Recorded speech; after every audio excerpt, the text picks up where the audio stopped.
Until 2001, it was believed that parthenogenesis occurred in all major jawed vertebrate lineages except mammals and cartilaginous fish. The need for genomic imprinting by both parents for normal fetal development presents a barrier for parthenogenesis in mammals and cartilaginous fish.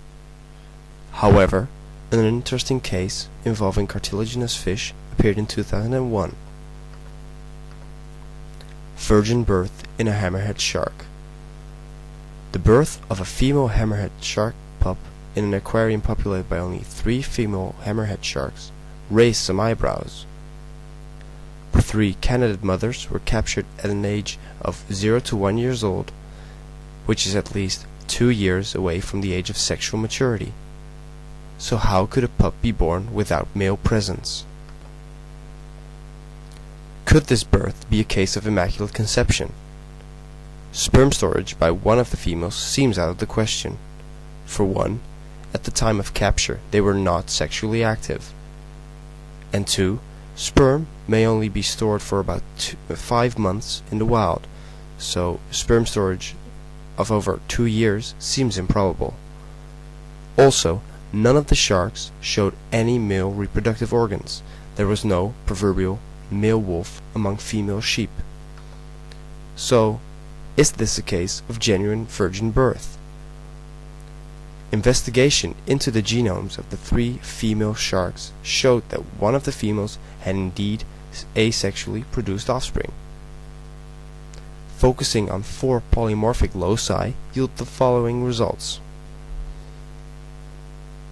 First, let us look at the PGL02 locus.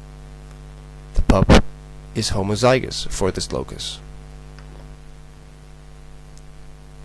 Both CM1 and CM2 sharks are suspects for the PGL02 locus. Second, let us look at the STI01 locus, for which the pup is also homozygous. In this case, only CM2 is a suspect for the ST01 locus. Third, let us look at the STI04 locus, for which the pup is also homozygous. Again, both CM3 and CM2 are suspect for the STI04 locus. Last but not least, the last locus, the STI10 locus. Again, only shark CM2 is the suspect mother.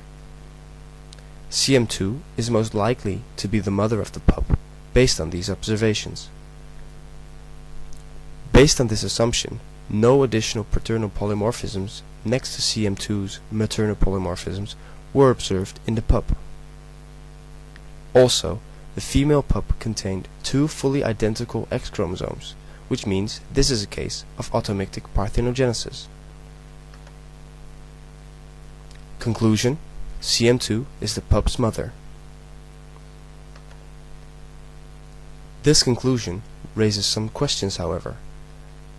How can automictic parthenogenesis exist or persist in a sexually reproducing organism as the hammerhead shark?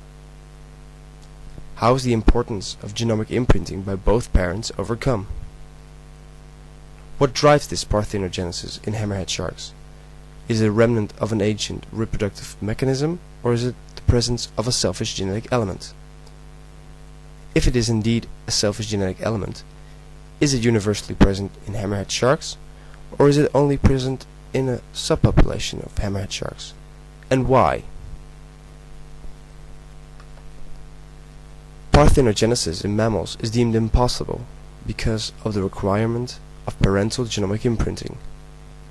The complementary contributions of both maternal and paternal genomes are required for normal development. The presence of only maternal imprinting results in embryonic death. However, researchers from the Tokyo University of Agriculture have presented experimental results that parthenogenesis is possible in mammals, albeit artificially. By influencing the expression pattern of only 2 genes, H19 and IGF2, involved in genomic imprinting, viable mice were created out of the fusion of two separate oocytes. Apparently, the expression of only two genes have to be influenced to overcome the barrier of genomic imprinting. Could this fact be exploited by selfish genetic elements? Is it possible for mice to become asexual reproducers by just a genetic flick of the switch? And what are the implications for human reproduction?